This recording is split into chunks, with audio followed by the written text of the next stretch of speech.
ورحمة الله وبركاته. وعليكم السلام ورحمة الله وبركاته.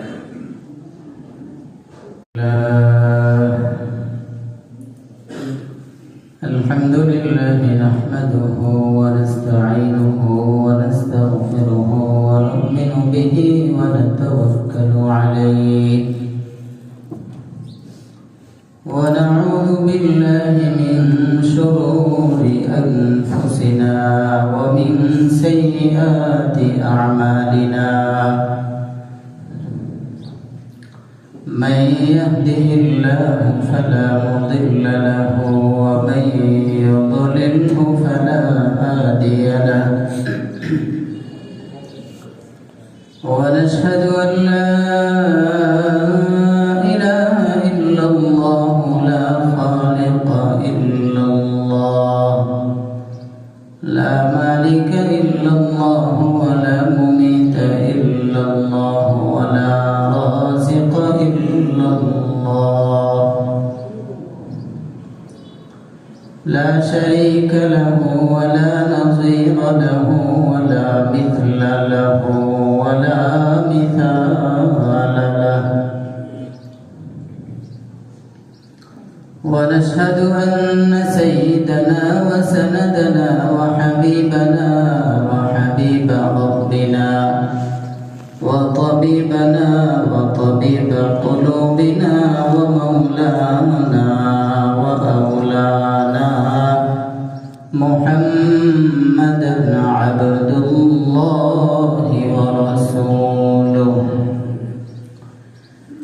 الذي علمه الله تعالى فأحسن تعليمه وأدبه الله فأحسن تأديبه ثم بعثه الله إلى كافة الناس معلما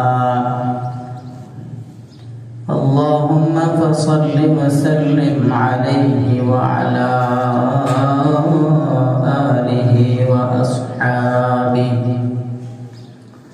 وأهل بيته وذرياته وعلماء أمته وفقهاء ملته ونجباء طريقته أجمعين أما بعد فأعوذ بالله من الشيطان الرجيم بسم الله الرحمن الرحيم إنك لعلى خلق عظيم وقال رسول الله صلى الله تعالى عليه وسلم تفرقوا في الأرض فإن الله سيجمعكم قالوا إلى أين نذهب قال إلى هنا وأشار بيده إلى أرض الحبشة أو كما قال نبينا صلى الله تبارك وتعالى عليه وسلم محبة الشتي قريب اللهم صل على محمد وعلى آل محمد كما صليت على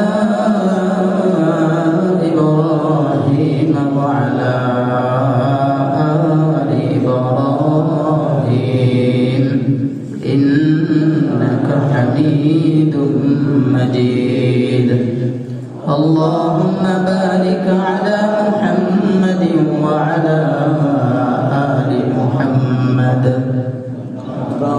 كما باركت على إبراهيم وعلى آل إبراهيم إنك حميد مجيد الحمد لله মহান রব্বুল ইজ্জত ওয়াল জালালের দরবারে অসংখ্য অগণিত শুকর, যিনি আমাদেরকে তার ঘরে আসার বসার তৌফিক দিয়েছেন। শুকরিয়া তান পড়ি আলহামদুলিল্লাহ।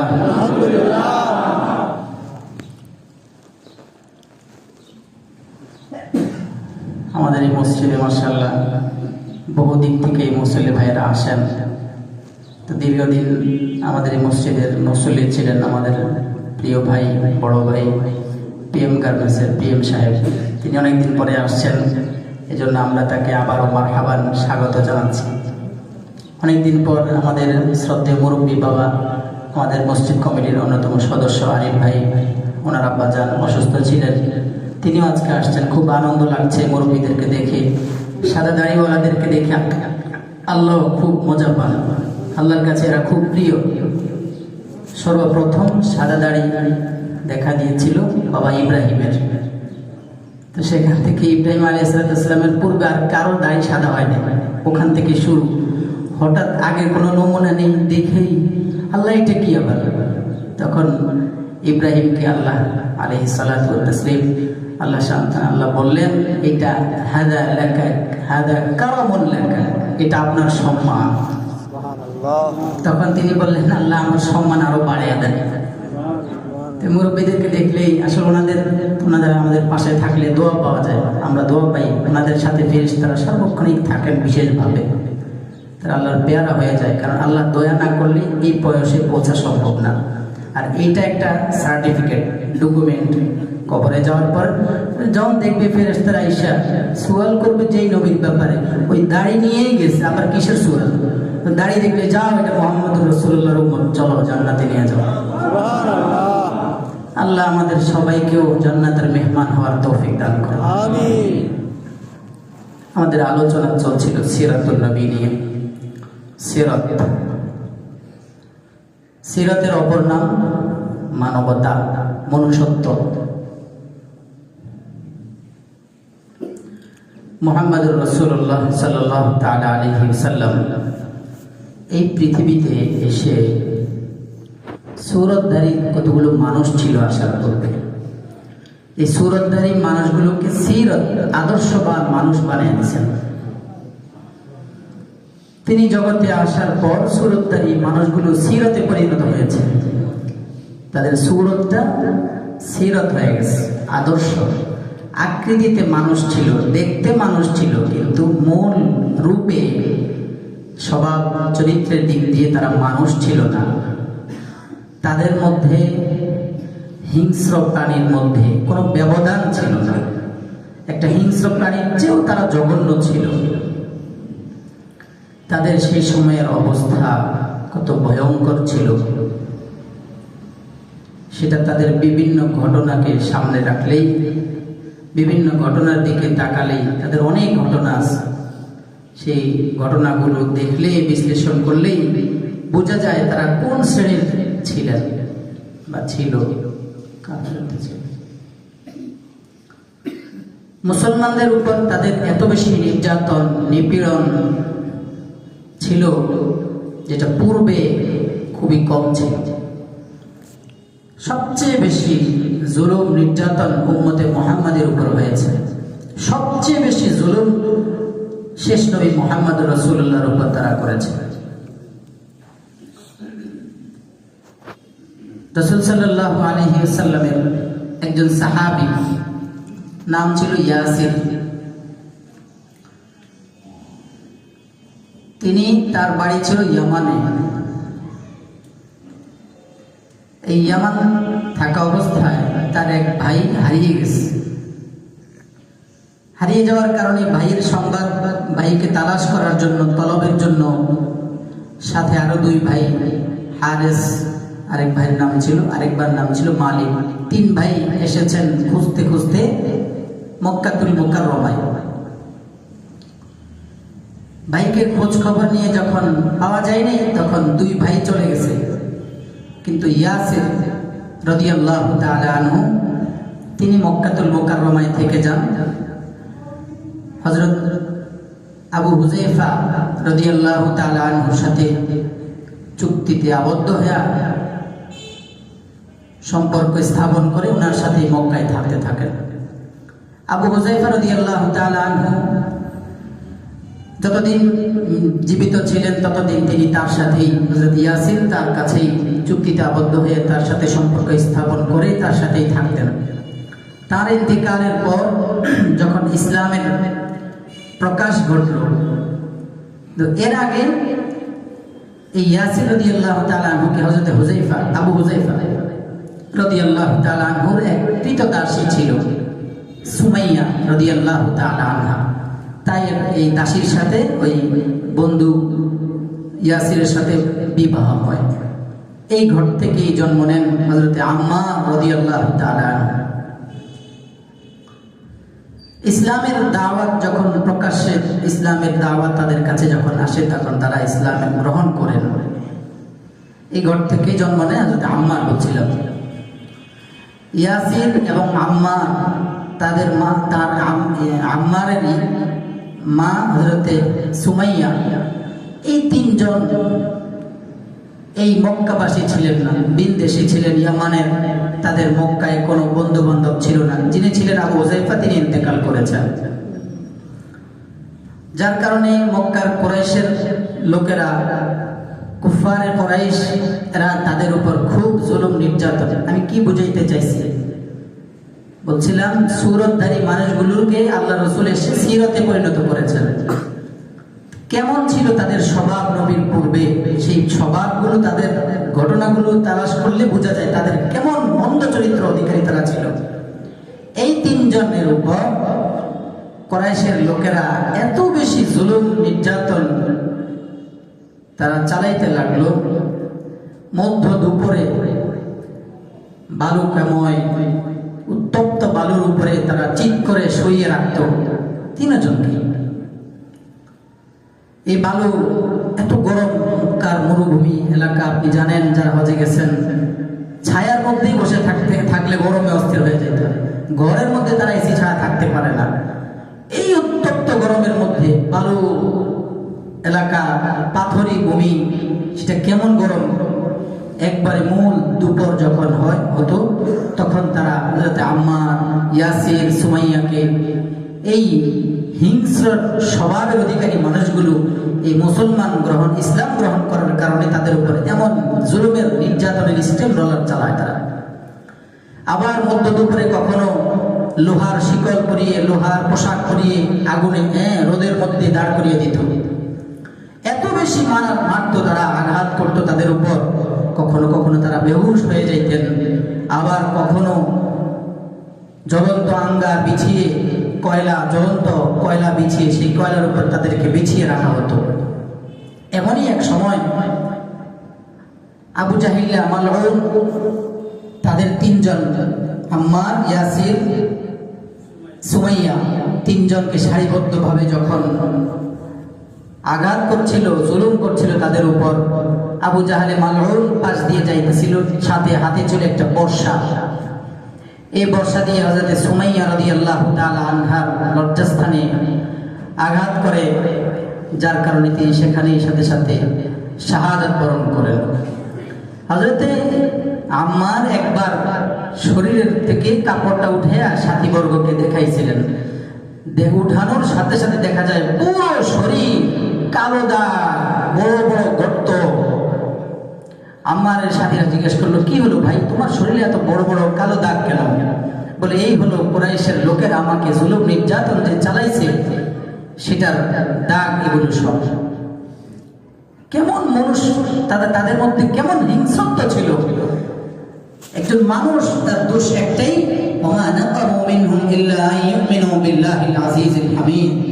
পরাক্রমশালী মহান সত্তার উপর ঈমান আনার কারণে তাদের উপরে জুলুম। সুহাইব রুমি রাদিয়াল্লাহু তাআলা আনহুর সাথেও তাদের এই আচরণ। সুহাইব রুমি এক পর্যায়ে নির্যাতনের শিকার, শেষ পর্যায়ে যখন আর সহ্য করতে পারছেন না, তখন তিনি মদিনাতুল মুনাওয়ারার দিকে হিজরত করে যাবেন। মদিনার হিজরতের পূর্বেই তিনি চলে যাবেন একাই। তখন কাফেররা তাকে সেটাও বাধা দিল। সর্বশেষ বলছিল, তোমার যত সম্পদ আছে, তিনি তখন আজাদ হয়ে গেছেন। আকবরদি, সব সম্পদ আমাদেরকে দিবা, তাহলে তুমি যেতে পারবা। সুহাইব রুমি রাদিয়াল্লাহু তাআলা আনহু সব সম্পদগুলোকে দিয়ে রাজি হয়ে গেল, সব নিয়ে যাও, তো আমার ঈমান বাঁচাই। আশঙ্কা যদি এত জুলুম নির্যাতনের কারণে না জানি তারা শঙ্কিত ছিলেন, না জানি ঈমান হারা হয়ে যায়, এই জন্য সব যাক, আমার ঈমান ঠিক থাকুক। সুহাইব রুমি রাদিয়াল্লাহু তাআলা আনহু এই সব দিয়ে রওনা হয়ে যাবেন। আর মুহূর্তে রাসূলুল্লাহ সাল্লাল্লাহু আলাইহি ওয়াসাল্লামের কাছে আসলেন, ইয়া রাসূলুল্লাহ, এই করলাম। নবীজি বলছেন, রবিহা রবিহাল বাইউ রবিহা সুহাইব, সুহাইব তোমার ব্যবসা তো মারাত্মক, খুব বেশি ফলপ্রসূ হয়েছে, তুমি তো বড় লাভবান ব্যবসায়ী। তুমি তখনই আয়াত নাযিল হয়েছে, ওমিনান নাসি মান ইয়াশতারি নাফসাহু ইবতিগা মারদাতিল্লাহ। আল্লাহ রাব্বুল আলামিন হযরতে সুমাইয়া, হযরতে সুহাইব রাদিয়াল্লাহু তাআলা আনহুর এই কাজটাকে পছন্দ করেছেন। সুহাইব রাদিয়াল্লাহু তাআলা আনহু নিজের সকল সম্পদ আল্লাহর জন্য তাদেরকে দিয়ে নিজের জানকে বাঁচানোর জন্য, আল্লাহর জন্য, ঈমানকে রক্ষা করার জন্য মদিনার দিকে চলে গেছেন। তারপরেও তাদের কাছে ঈমান নত করেন নাই। এভাবে তারা হযরতে খাব্বাব, মদিনার বিশিষ্ট একজন সাহাবী, মক্কার বিশিষ্ট একজন সাহাবী, নবীজির প্যারা সাহাবী খাব্বাব রাদিয়াল্লাহু তাআলা আনহু, এই খাব্বাবের উপরেও তারা এরকম জুলুম আর নির্যাতন চালায়। এক পর্যায়ে একদিন খলিফাতুল মুসলিমিন ওমর ফারুক রাদিয়াল্লাহু তাআলা আনহুর খিলাফতকালে তিনি মদিনায় আসেন। মদিনায় আসার পর যখনই ওমর ফারুক তাকে দেখছেন দূর থেকে, ওমর তার সিংহাসন, তার মসনদ ছেড়ে, তার নিজের বসার আসনটা ছেড়ে লাফ দিয়ে উঠে হযরত খাব্বাবকে আয়নাখানে বসাইলেন আর বললেন, খাব্বাব, এই মসনদে, এই সিংহাসনে বসার উপযুক্ত একমাত্র তুমি ছাড়া সবচেয়ে উপযুক্ত আর কেউ হতে পারে না। খাব্বাব বুঝলেন ঈমানের কারণে আমার এই সম্মান, কিন্তু ওমর ফারুক মাঝখান দিয়ে বললেন, তোমার চেয়ে বেশি উপযুক্ত আর কেউ না, তবে বেলালও তোমার সাথে হতে পারে। হযরতে খাব্বাব বললেন, আমিরুল মুমিনিন, না, এই বিষয়ে আমি বেলালের চেয়েও ছাড়িয়ে। বেলালকে যখন উমাইয়া ইবনে খালফ কষ্ট দিচ্ছিল, তখন বহু মুশরিক বেলালের সঙ্গী হয়ে বেলালের সমবেদনা জানানোর জন্য সামনে এসেছিল, কিন্তু আমাকে যখন কুরাইশের কাফেররা, লোকেরা আমাকে যখন কষ্ট দিয়েছিল, কেউ আমার সামনে আসে নাই। এরপরে খুবাইব, হযরতে খাব্বাব রাদিয়াল্লাহু তাআলা আনহু বলেন, একবার মরুভূমির বালুর মধ্যে, উত্তপ্ত বালুর মধ্যে জ্বলন্ত আঙ্গারের উপর শোয়া তারা আমার শরীরের উপরে ভাবে বুকের উপরে পাটা চাপা দিয়ে ধরে রাখছিল। এত কষ্ট কাফেররা আমাকে দিয়েছে আমিরুল মুসলিমিন।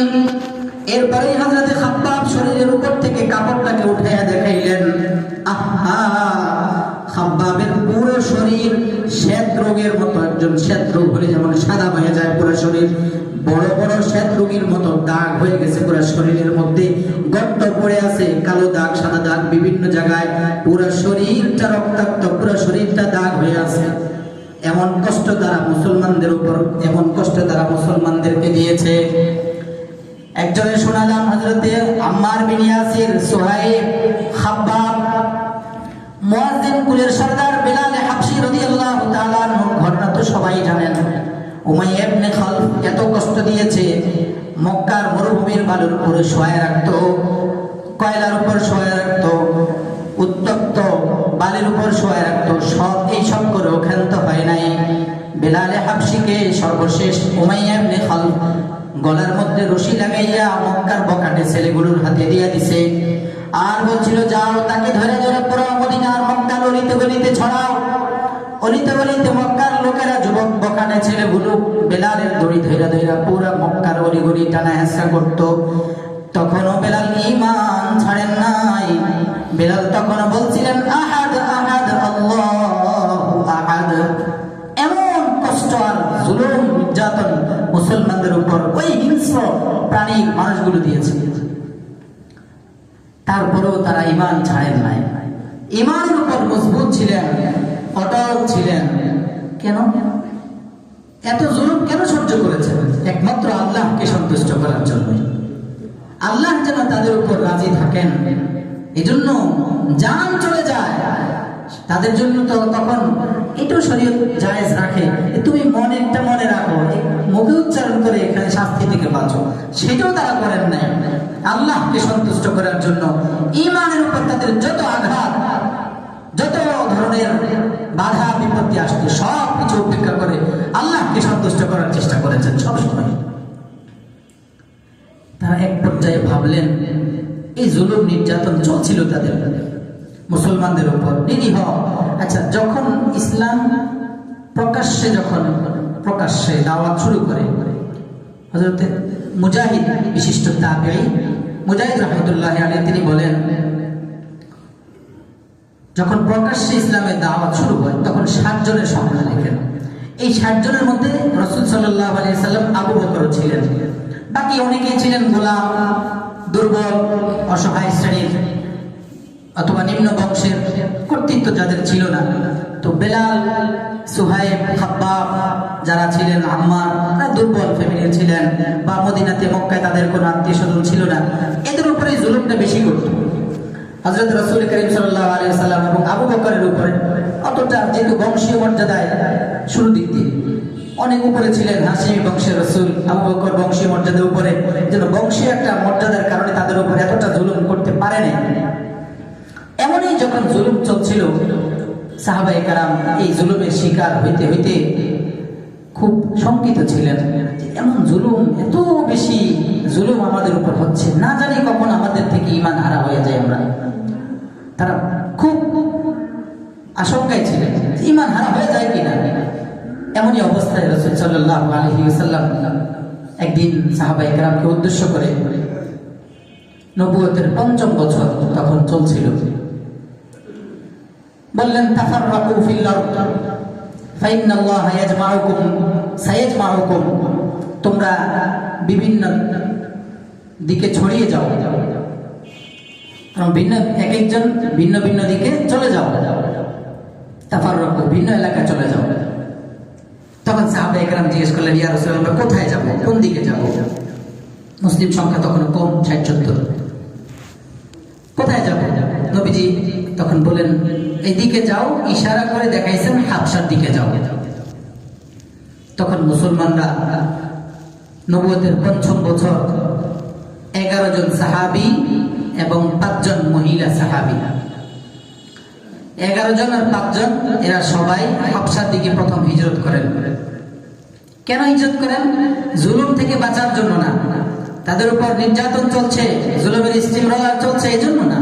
তারা আশঙ্কায় ছিলেন যে যদি এভাবে থাকতে থাকি তাহলে আমরা না কোনো আবার কখনো ঈমান হারা হয়ে যাই।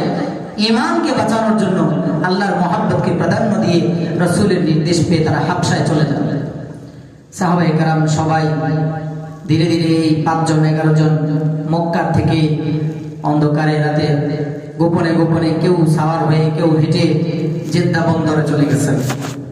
জেদ্দা বন্দরে যাওয়ার পর তখন সেখানে বাধা ছিল 2টা ব্যবসায়ী জাহাজ, 2টা ভিড়ে ছিল, বেড়ানো ছিল নদীর তীরে। এই জাহাজগুলো ভরপুর হয়ে গেছে, এখন ছেড়ে দিবে হাবশার দিকে ব্যবসায়িক পণ্য নিয়ে। এর পূর্ব মুহূর্তে সাহাবায়ে কেরাম এসে সেখানে উপস্থিত হয়ে কথাবার্তা শেষ করে 5 দিরহাম এর বিনিময়ে তাদেরকে নেওয়া হলো। তাদেরকে নিয়ে যখন হাবশার উদ্দেশ্যে সেই জাহাজ ছেড়ে দিল, কত দূর! তখনকার জাহাজ কি আমাদের এখন যেমন ইঞ্জিন চালিত জাহাজ তেমন ছিল, কাঠের তৈরি, বৈঠায় চালিত। কত দূর! ঈমানকে বাঁচানোর জন্য কত কষ্ট। দেখেন কেন যাচ্ছে, ওই হিংস্র প্রাণীগুলো তাদের উপরে জুলুম চালাচ্ছিল। মানুষ তারা, কিন্তু মানুষের থেকে মানুষের আচরণ তারা পায় না। কেউ তাদের ভাই ছিল, কেউ তাদের বোন ছিল, এমনই তো আত্মীয় স্বজন ছিল, কেউ তাদের গোত্রীয় লোক ছিল, সবাই আপনজন ছিল, তাদের গোত্রের সম্প্রদায়ের লোকজন ছিল, কেউকে তারা রেহাই দেয় নাই। একটাই কারণ, তারা মুসলমান, একটাই কারণ, তারা ঈমান ওয়ালা। সমস্ত সাহাবায়ে কেরাম ধীরে ধীরে একে একে সবাই যখন হাবশায় চলে গেছেন, হাবশায় যাওয়ার পর প্রথম তারা শাওয়াল, রজব মাসে গেছেন। রজব, শাবান, রমজান 3 মাস পর্যন্ত হাবশায় তারা অবস্থান করছিলেন। শাওয়াল মাসে যখন তারা শুনলেন মক্কায় যত মানুষ আছে, মক্কার সমস্ত মানুষগুলো মুসলমান হয়ে গেছে, এই সংবাদ শুনে হাবশা থেকে এই 11 জন এবং 5 জন সাহাবী সবাই আবার মক্কার দিকে রওনা হলেন। মক্কায় এখন আমাদের যত ভাইরা আছে সবাই মুসলিম, এখন আমরা সবাই একসাথে মক্কায় থাকতে পারবো, কোনো ধরনের বাধা বিপত্তি আসবে না। এই সংবাদটা আসলে ভুল একটা সংবাদ ছিল। সাহাবায়ে কেরাম যখন আসছেন মক্কার ধার প্রান্তে আসার পর যখন শুনলেন না রে না, সংবাদ তো ভুল, তখন কি করবেন? কেউ কারো আশ্রয় নিয়ে কেউ গোপনে মক্কায় ঢুকলেন। মক্কায় যাওয়ার পর সাহাবাদের উপর এখন আরো বেশি জুলুম নির্যাতন চলছে। রাসূল সাল্লাল্লাহু আলাইহি ওয়াসাল্লাম আবার সাহাবায়ে কেরামকে নির্দেশ দিলেন, তোমরা চলে যাও হাবশার দিকে আবার হিজরত করো।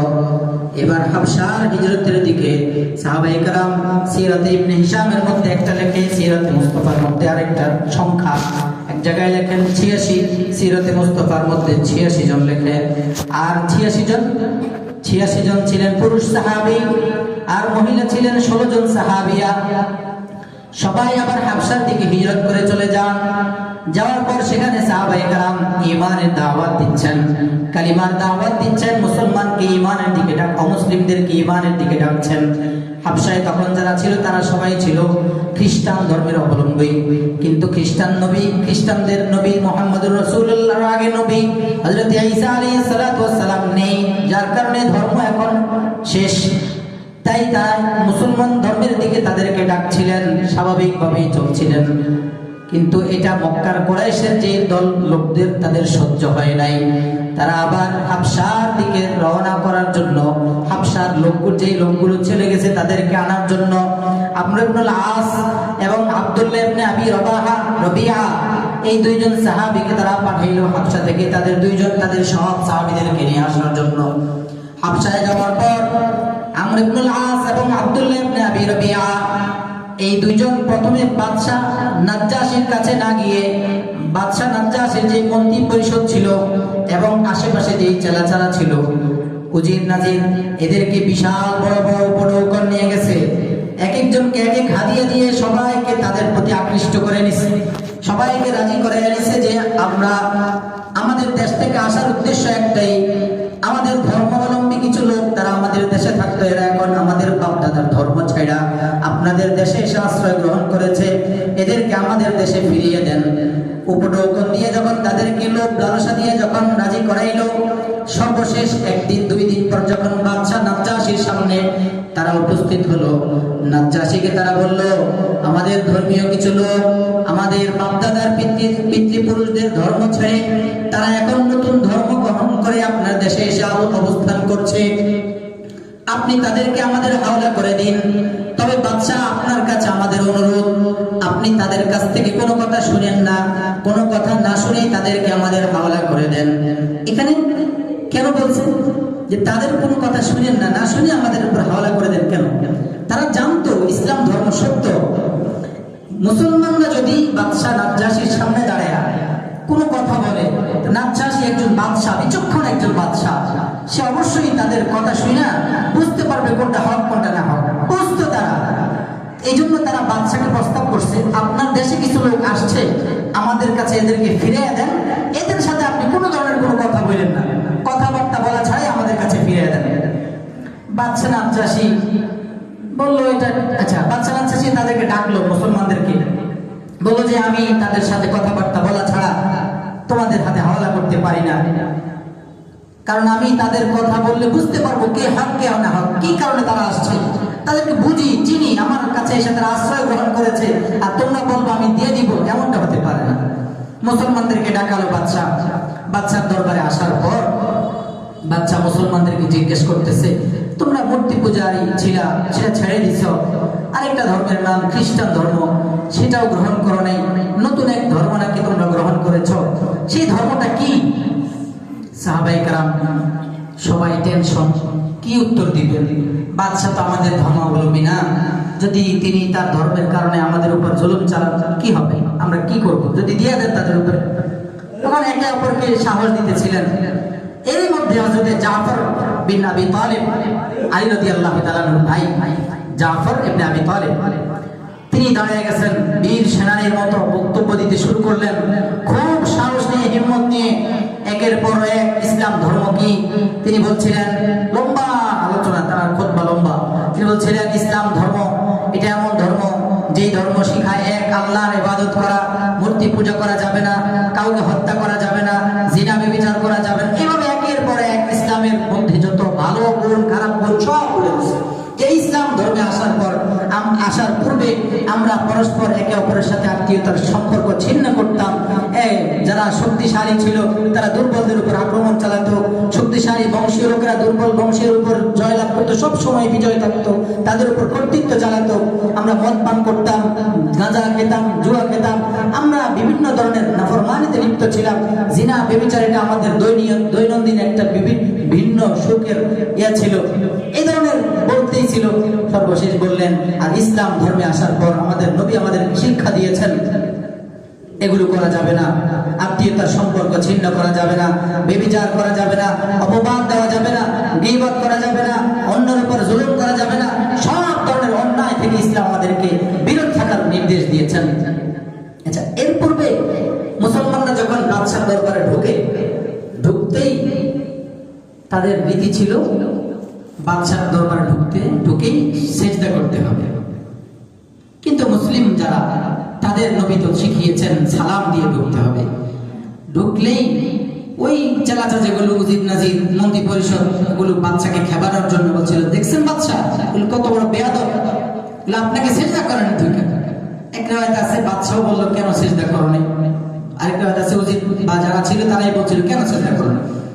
তো তখন মুসলমানরা বলছিলেন যে সালাম এটা আমাদের নবী শিখিয়েছেন, আমাদের নবী বলেছেন কারোর সাথে কারো সাক্ষাৎ হলে প্রথম নিবেদন হবে সালাম, সাক্ষাতেই প্রথম কথা হবে সালাম দিয়ে। এবং নবী আমাদেরকে বলেছেন সেজদা একমাত্র আল্লাহকেই সেজদা করা যাবে, আর কাউকে সেজদা করা যাবে না। আমরা আপনাকে সেজদা করতে পারি না, আপনাকে সম্মান করেছি সালামের মাধ্যমে। নবী আমাদেরকে শিখিয়েছেন জান্নাতের মধ্যে পরস্পর সালাম বিনিময় হবে, একে অপরকে সালাম দিবে। জান্নাতীদের ওয়াখিরু দাওয়াহুম আলহামদুলিল্লাহি রাব্বিল আলামিন, জান্নাতীরা একে অপরের সাথে সালাম বিনিময় হবে। এভাবে যখন লম্বা বক্তব্যটা, তখন বাদশাহ ইসলাম ধর্মটাকে বুঝতে পারলেন। বাদশাহ এবার বললেন, আচ্ছা যে ইসলাম ধর্মের কথা তোমরা বলছো, যে নবীর কথা বলছো, নবীর উপর তো ওহী আসে, কিছু আসে? বলে হ্যাঁ আসে। বলে সেই ঐশী বাণী থেকে আমাকে কিছু শোনাও। হযরতে জাফর ভাবলেন যে এরা তো ঈসা নবীর অনুসারী, ঈসা নবীর মা মরিয়ম এর নামে যে সূরা আল্লাহ নাযিল করেছেন কোরআনে হাকিমের মধ্যে, বিচক্ষণতার পরিচয় দিয়ে তিনি সেই সূরায় তেলাওয়াত করলেন। তাদের আকীদা বিশ্বাস যেটা এই কোরআনের মধ্যেই আছে, সেখানে ঈসা নবী কেমন ছিলেন, কি ছিলেন, সব বিবরণ এই সূরার মধ্যে আছে। হযরতে জাফর তেলাওয়াত করলেন, কাফ হা ইয়া আইন সাদ যিকরু রাহমাতি রাব্বিকা আবদাহু যাকারিয়া ইয নাদা রাব্বাহু নিদাআন খাফিয়া قال رب إني وهن العظم مني واشتعل الرأس شيبا ولم أكن بدعائك رب شقيا শেষ দিকে আছে واذكر في الكتاب مريم إذ انتبذت من أهلها مكانا شرقيا فاتخذت من دونهم حجابا فأرسلنا إليها روحنا فتمثل لها بشرا سويا। পুরো সূরার মধ্যে ঈসা আলাইহিস সালাম মরিয়ম কিভাবে দুনিয়াতে ঈসা নবী কিভাবে আসলেন এর পুরো বিবরণ দিয়েছে। এই সব কিছু শুনতেই আল্লাহু আকবার, যারা ঘুষ খেয়ে এতক্ষণ পর্যন্ত ওই মদিনার হিজরতকারী হাবশার প্রতি হিজরত করা সাহাবীদের বিপক্ষে কথা বলছিল, ঘুষ খেয়েছে না, ওই যে মদিনা থেকে আসা আমর ইবনে আল-আস এবং আব্দুল্লাহ ইবনে আবি রবিয়া ঘুষ নিয়ে আসছিল, মন্ত্রী পরিষদদেরকে দিছিল, বাদশার জন্য রাখছিল। এরা এখন জাফরের এই ঐশী বাণী ওহী প্রাপ্ত সেই কালামে পাকের তেলাওয়াত যখন শুনছে, বাদশাহ কাঁদতেছে, পাশে থাকা উজির নাজির ভক্তবৃন্দ যা আছে সবগুলো চোখ দিয়ে পানি পড়তেই আছে। সিরাতে ইবনে হিশামের মধ্যে লেখে এখান থেকে যে বাদশাহ কাঁদতে কাঁদতে, বাদশার দাড়ি ছিল, দাড়ি ভিজে পানি পড়তেছিল। সিরাতে ইবনে হিসাব উল্লেখ করেন যে এই দাড়ি এখান থেকে বোঝা যায় শুধু আমাদের নবীর ধর্মের নবীর সুন্নত নয়, কারণ বাদশাহ নাজ্জাশী তিনি খ্রিস্টান ধর্মের অবলম্বী ছিলেন, খ্রিস্ট ধর্ম অবলম্বী ছিলেন। তো তিনি দাড়ি রাখছেন মানে মুহাম্মদ রাসূলুল্লাহ ইত্তেবা করে নাকি ঈসা নবীর ইত্তেবা করে? ঈসা নবীর ইত্তেবা করে, অনুসরণ করে। এমনই আপনি দেখেন পিছনে মুসা আলাইহিস সালাম এবং তার ভাই হারুন দুইজনেই একসাথে নবী ছিলেন। তুর পাহাড়ে গেছেন ইনজিল তাওরাত আনার জন্য। এর মধ্যে দিয়েই সামিরি ঘটনা ঘটাইছে, লম্বা ঘটনা, সব অমুসলিম বানায় ফেলছে। আসার পরে মুসা নবী যখন এমন দেখছেন, জালালি তবিয়তের মানুষ ছিলেন, ভাই হারুন বড় ভাই কিন্তু ধরছে দাড়ি, ধরে এভাবে টান দিয়া বলে, কি করছো তুমি? তখন দাড়ি ধরে টান দিছে। তখন হারুন আলাইহিস সালাম বলেন, ইয়া ইবনা আখি লা তাখুয বিলিহইয়াতি ওয়ালা বিরাসি, আমার দাড়ি ধরে টান দিও না। মুসা আলাইহিস সালামের কথা হলো, তোমাকে রেখে গেছি এদেরকে দেখাশোনার জন্য, সবগুলো গোমরা হয়ে গেছে, তুমি কি করছো? দাড়ি ধরে টান দিছেন, মাথা ধরে চুল ধরে টান দিছেন। তাই এখান থেকে কোরআনের বিবরণ বোঝা যায় মুসা নবীর সুন্নত এটাও কি দাড়ি। দাড়ি আমাদের শুধু আমাদের নবী মুহাম্মদ রাসূলুল্লাহর সুন্নত না, বাবা আদম জিয়াদ ইবনে হিশাম কে বাবা আদম থেকে নিয়ে হযরত রাসূলুল্লাহ সাল্লাল্লাহু আলাইহি ওয়াসাল্লাম পর্যন্ত সমস্ত আম্বিয়া কেরামের সুন্নত ছিল দাড়ি। সবার কি দাড়ি, সবার ছিল। এজন্য এই দাড়ি যাদের মুখে আছে তারা সৌভাগ্যবান যে সমস্ত নবীদের সুন্নত আপনার চেহারায় আছে। আর যারা এখনো রাখতে পারি নাই, আপনি কপাল পোড়া, আপনি জানেন না আপনি যে এত নবীর সুন্নত, আমাদের কমপক্ষে আমাদের নবীর সুন্নতটাকে যে আপনি শেষ করে দিচ্ছেন। এইভাবে যদি আপনি আল্লাহর সামনে দাঁড়ায় যান, আপনার ইন্তেকাল হয়ে যায়, আপনি কি জবাবটা দিবেন? এটা এমন মারাত্মক গুনাহ, 24টা ঘন্টা 24টা মুহূর্ত আপনি ঘুমালেও আপনি সিজদায় পড়ে সবচেয়ে আল্লাহর নৈকট্য প্রাপ্ত হওয়ার জায়গা যেটা আর সিজদায় পড়ে আপনি বলেন সুবহানা রাব্বিয়াল আ'লা, তখনও ফেরেশতা আপনার নামে গুনাহ লেখে। তখন তো গুনাহ করতেছে না, কিন্তু গুনাহ লেখে। সিজদায় লিখতেছে ফেরেশতা কি গুনাহ। কেন? আপনার এই দাড়ি কাটা এটা তো চলছে, এটা তো অবিরাম গুনাহ, এটা তো কাটাই আছে। এই জন্য বলবো সবার কাছে হাত জোড় অনুরোধ করবো, দাড়ি রাখবো, দাড়ি আর কাটবো না। এবং যারা রাখছি এক মুষ্টি, এটা শিআর সুন্নতে নববী, সুন্নতুস সাহাবা, এক মুষ্টি রাখবো। এক মুষ্টির কমে রাখা বেফায়দা। দাড়ি হতে হলে নিম্নে কয় মুষ্টি হতে হবে? এক মুষ্টি হতে হবে। যুবক শ্রেণীর ভাইরা আপনারা অনেকেই রাখেন না, ভাবলেন মনে মনে ভাবছেন যে আমি বয়স একটু বড় হলে রাখবো। আর ভাই আপনি জানেন কি আপনি যে বয়স একটু বড় হবেন?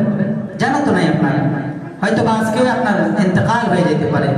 ইনশাআল্লাহ দাড়ি রেখে দেন, আল্লাহ আপনার মধ্যে বারাকাত দিবে, আপনার চেহারার নূর দেখবেন চমকাও ভিন্ন। দাড়ির মধ্যে এক নূরই নূর। এই দাড়ি নিয়ে গুনাহ করা সম্ভব হয় না। দাড়ি নাই, আপনি সিনেমা হলের সামনে দিয়ে গেলে আপনি মন চাইলে ঢুকে যেতে পারবেন, কিন্তু যখন দাড়ি আছে, মাথায় টুপিটা যদি থাকে আর পোশাকটা থেকে যায়, তো আরো নূরুন আলা নূর। দাড়িটা আপনাকে গুনাহ থেকে বাঁচাবে। আপনার দাড়ি আপনার একটু নজর পড়বে, দাড়ি নিয়ে আমি কিভাবে যাবো? সবাই তো আমার বলবে এই হুজুর দাড়ি নিয়ে গেলেছি। এই জন্য এই দাড়ি এটা অনেক গুনাহ থেকে আপনাকে বাঁচাবে। দাড়ি রাখবো ইনশাআল্লাহ। যে ভাইরা রাখতে পারি নাই এখনো, নিজেকে জওয়ান রাখতে চাই, দাড়ি রেখে ফেলেন, ইনশাআল্লাহ আপনাকে জান্নাতি যুবক মনে হবে। দাড়ি রেখে গেলে এই দাড়ি আপনার জান্নাতে যাওয়ার ওসিলা হবে। যাই হোক, বলছিলাম তো সাহাবায়ে কেরাম উত্তর দিলেন এই ইসলাম ধর্ম। তখন তারা পাল্টা প্রশ্ন করছিল। দ্বিতীয়বার তেলাওয়াত শোনার পরে বাচ্চা তাদেরকে মুসলমানদের নিরাপত্তা দিলেন, কোনো সমস্যা নাই, তোমরা থাকো, আজকে তোমাদেরকে এখান থেকে বাইর করবো না, ভবিষ্যতে এখান থেকে বাইর, তোমরা আমার ছায়াতলে থাকো, আশ্রয় থাকো আমার দেশে। এরপরে এই মজলিস শেষ দিলেন। দ্বিতীয় দিন আবার আব্দুল্লাহ ইবনে আমর ইবনুল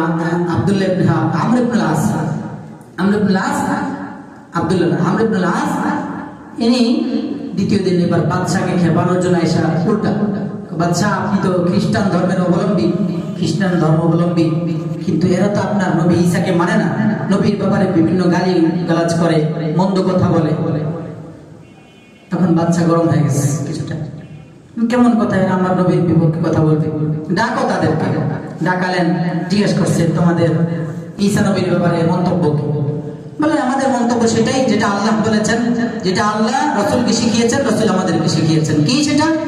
قال إنه عبد الله قال إني عبد الله آتاني الكتاب وجعلني نبيا কোরআনের মধ্যে সূরা মারিয়ামের মধ্যে আছে সাহাবায়ে কেরামদের মধ্যে হযরত জাফর দাঁড়িয়ে বললেন বাদশা মহারাজ আমাদের বাক্য হলো তিনি আল্লাহর বান্দা আল্লাহর নবী আল্লাহর রাসূল তিনি আল্লাহর পক্ষ থেকে বিশেষ রূহ আল্লাহ বিশেষ নির্দেশের মাধ্যমে পৃথিবীতে তিনি এসেছেন কোরআন বিবরণে আছে বাদশা তখন একটা নিচের থেকে খড়কুটা উঠাইয়া বললেন একটা খড়কুটার ব্যতিক্রমও তারা বলে নাই মানে তারা বুঝাতে চাইছেন বাদশা যে ঈসা আলাইহিস সালাম যেই কথা নিজের ব্যাপারে বলেছেন তারা একটা বিন্দু পরিমাণের ব্যতিক্রম বলে নাই যা ঈসা নবী আমাদেরকে বলেছেন মুসলমানরা তাই তো বলেছেন এরপরে এইভাবে তারা নিতে পারে নাই বাদশা গরম হয়ে ওই মদিনা মক্কা থেকে আগত কুরাইশের যারা লোক আসছিল দুইজন নিয়ে যাওয়ার জন্য তাদের দেওয়া সব হাদিয়া উপঢৌকন ফিরে দিয়েছে বলে সব ঘুষ ফিরে দাও আমি ঘুষ খেয়ে কাউকে তাদের হাতে নিষিদ্ধ করে পারি না আমি ঘুষ খেয়ে বাদশাহী মসনদে বসি নাই তার বাদশাহী মসনদে বসার লম্বা ইতিহাস এটা আরেকদিন শুনুন তো এভাবে সাহাবায়ে কেরাম এখানে থাকতেছেন আমি বলছিলাম সাহাবায়ে কেরামের উপরে তাদের কত জুলুম কত নির্যাতন কেন একটাই কারণ তারা মুসলিম একটাই কারণ তারা ঈমানের বলে বলিয়ান ছিলেন তারা আল্লাহকে স্বীকার করেছেন আল্লাহই বলেছেন ওয়া নাকামু মিনহুম ইল্লা ইউমিনু বিল্লাহিল আজিজিল হামিদ তাদেরকে শাস্তি দেওয়ার কারণ একটা মাত্র কারণ সেটা হলো আল্লাহর উপর বিশ্বাস কেন করেছে সাহাবায়ে কেরামের উপর এই মানুষগুলো মানুষ রূপে মানুষ ছিল কিন্তু তারা আসলে মূলত মানুষ ছিল না হিংস্র প্রাণীর চেয়েও তাদের আচরণ খারাপ ছিল এই জন্যই তাদের উপর এত জুলুম এই দুনিয়ার বুকে তাদের দেশে তো থাকতে দেয় নাই দেশ থেকে হিজরত করে হাবশায় গেছেন সেখানেও থাকতে দেয় নাই সর্বশেষ সাহাবায়ে কেরাম হাবশায় থাকছেন এদিকে রাসূল সাল্লাল্লাহু আলাইহি ওয়াসাল্লামের উপর হিজরতের হুকুম এসে গেছে নবীজি হিজরত করেছেন সাহাবায়ে কেরাম মদিনা দিকে ধীরে ধীরে গেছেন ওদিক থেকে হাবশা যে সাহাবীরা ছিলেন তারাও মদিনার দিকে ফিরে গেছেন একে একে সাহাবায়ে কেরাম সবাই মদিনায় চলে গেছেন এতটা জুলুম তাদের উপর চালাইছে আরেকটা জুলুমের ঘটনা বলে শেষ করছি আবু জুন্দল নামে একজন সাহাবী ছিলেন সুলহে হুদায়বিয়ার মধ্যে একটা সন্ধি ছিল চুক্তি মুসলমানদের সাথে মক্কা থেকে মুসলিম হয়ে কেউ যদি মদিনায় আসে তো মদিনার নবীর দায়িত্ব থাকবে তিনি মদিনা থেকে তাকে ফেরাইয়া দিবেন কাফেরদের হাতে মানে ফিরে দিলে তারা তাকে জুলুম করবে নির্যাতন চালাবে আবার আরেকটা ছিল যে মদিনা থেকে কেউ যদি মক্কায় আসে তাহলে মক্কার কেউ ফিরিয়ে দিবে না ব্যতিক্রম মানে কাফেরদের দেশ থেকে কেউ আসলে মদিনা থেকে ফিরে দিতে হবে তাদের কাছে কাফেরদের হাতে কিন্তু মদিনা থেকে কেউ যদি যায় তাকে ফিরে দিতে হবে না যাই হোক রাসূল সাল্লাল্লাহু আলাইহি ওয়াসাল্লাম মেনে নিছেন সাহাবায়ে কেরাম মানতে রাজি ছিলেন না বহু হিকমত এখানে ইনশাআল্লাহ এগুলো সুলহ হুদায়বিয়ার আলোচনা আসবে তো এর মধ্যে কাফেরদের এই জুলুম হযরত আবু জুন্দলের উপর চলছিল খুব জুলুম করছিল তারা আবু জুন্দল রাদিয়াল্লাহু তাআলা আনহুর উপর তিনি শিকলে আবদ্ধ ছিলেন পায়ের মধ্যে শিকল পরা ছিল এবং শিকলের সাথে তারা একটা ভারী পাথর ঝুলে দিয়েছে একদিন কাফেররা জুলুম নির্যাতন করে যখন বেঁধে রাখছিল অস্থির হয়ে আল্লাহর কুদরতি ফয়সালায় তিনি ওটাকে ছুটাইয়া পাক থেকে ছুটাইতে পারেন না বাধা থেকে ছুটাইয়া ওই ভারী পাথর এটাকে কাঁধে করে নিয়ে এই মক্কা শরীফ থেকে মদিনার দিকে 450 কিলোমিটার হেঁটা কষ্ট করে আসছেন হিজরত করে কিন্তু নবীজি তো সেই সন্ধি ওয়াদা আগের থেকেই কেউ যদি আসে ফিরে দিতে হবে তাদের সাথে ওয়াদা ছিল এটা হিকমত সেটা ওই আলোচনা আসলে আমরা বলবো তখন রাসূল সাল্লাল্লাহু আলাইহি ওয়াসাল্লাম যাই হোক ছাইড়া দিচ্ছেন তাকে দিয়ে দিচ্ছেন যে ঠিক আছে নিয়ে যাও আবু জুন্দল রাদিয়াল্লাহু তাআলা চলে গেছেন মদিনার দিকে ওইটা কাফেরদের সাথে যাইতেই পথিমধ্যে এক জায়গায় অপেক্ষা করলো একটু বিশ্রাম নেবে এর মধ্যেই দুই কাফের আর আবু জুন্দল রাদিয়াল্লাহু তাআলা নিদ্রায় দুই কাফের এসে গেছে নিদ্রা বা ঘুমায় গেছে আশ্রয় নিয়ে আবু জুন্দল ওইদের একজনের হাত থেকে অস্ত্র নিয়ে সাথে সাথে একবারে দিছে কল্লা এটা দেখে আরেকটা যেটা ছিল এটা মদিনার দিকে রওনা দৌড়ে আসছে রাসূলের আশ্রয় নিচ্ছে ইয়া রাসূল কিন্তু আবু জন্দুল আমার এক সাথীকে শেষ করে দিচ্ছে, আমাকেও শেষ করে দিবে। এদিকে আবু জন্দুল তার কল্লা ফালাই দিয়ে তিনিও আসছে মদিনায়। মদিনায় আসার পর রাসূল আবার ওয়াদাবদ্ধ যেহেতু ওই জন্য আবার পাঠাইছেন মক্কার দিকে। আবু জন্দুল এবার মক্কা থেকে মদিনা থেকে 13 কিলোমিটার দূরে এক জায়গায় এসে পাহাড়ের পদদেশে তিনি অপেক্ষা করছিলেন, এখানে অবস্থান করছেন। তিনি ভাবলেন যে রাসূল তো আমাকে পাঠাইছেন, রাসূল ওয়াদা পূরণ করেছেন, আমি আসছি, এখন আমি এখানে বসবাস করছি নিজের পক্ষে, রাসূলটা করছেন, আমি তাদেরকে হত্যা করে এখানে। এরপর এখানে অবস্থান যখন তিনি তৈরি করলেন, মক্কা থেকে বিভিন্ন সাহাবী জুলুমের শিকার হয়ে একের পর এক যখন মদিনার দিকে আসতেন, তো কেউ মদিনায় আসতেন না, সবাই এসে ওই দূর জায়গায় অপেক্ষা করতেন আবু জন্দুলের কাছে। এদিকে তারা মক্কার লোকজন এই আবু জন্দুলের থাকা অবস্থানের জায়গার পাশে দিয়ে ছিঁড়ে যাইত ব্যবসার উদ্দেশ্যে। কিন্তু এখানে আসলেই সাহাবায়ে কেরাম একে একে যখন জমাট হইলেন, এখানে বহুজন হইলেন, তারা এই যাত্রীকে, এই কাফেলাকে, ব্যবসায়িক কাফেলাকে তারা গতিরোধ করতো তারা। এখানে তারা আবার রাসূল সাল্লাল্লাহু আলাইহি ওয়াসাল্লামের কাছে পত্র পাঠালো যে আমাদের সেই অঙ্গীকার, সেই ওয়াদা এটা উল্টো করে নেন। রাসূল সাল্লাল্লাহু আলাইহি ওয়াসাল্লাম তখন আবু জন্দুলের কাছে পত্র পাঠাইলেন, লিখে পত্র পাঠাইছেন। এক সাহাবী গেলেন, তখন যায় দেখেন আবু জন্দুল শয্যায় শায়িত, এখনই ইন্তেকাল করবেন এমন এক অবস্থা। তিনি পত্র পেয়ে নবীজির পত্র মুবারক হাতে নিয়ে চুমু খেলেন, চোখে লাগালেন, বুকে লাগালেন, এর মধ্যেই আল্লাহর দরবারে চলে গেছেন, ইন্তেকাল করেছেন। এমন কষ্ট তারা মুসলমানদের উপর দিয়েছে, এমন নির্যাতন তারা মুসলমানদের উপর দিয়েছে, তারপরও তারা ঈমানের সাথে আপোষ করেন নাই, ঈমানে বলে বলিয়ান ছিলেন। এই জন্য আমাদের উপর যত ধরনের জুলুম, নির্যাতন, অন্যায় যত কিছু আসুক না কেন, আমরা সর্বহারতেই সাহাবী ওয়ালা ঈমানি বলিয়ান হয়ে সব কিছু মোকাবেলা করে যাওয়াই যাবো ইনশাআল্লাহ। আল্লাহ আমাদের সবার ঈমানি মজবুত, ঈমানি তাকওয়া, ঈমানি জজবা আরো বেশি বাড়ায় দেন, আমিন। যারা ক্বাবলা জুমআ 4 রাকাত সুন্নাত পড়েননি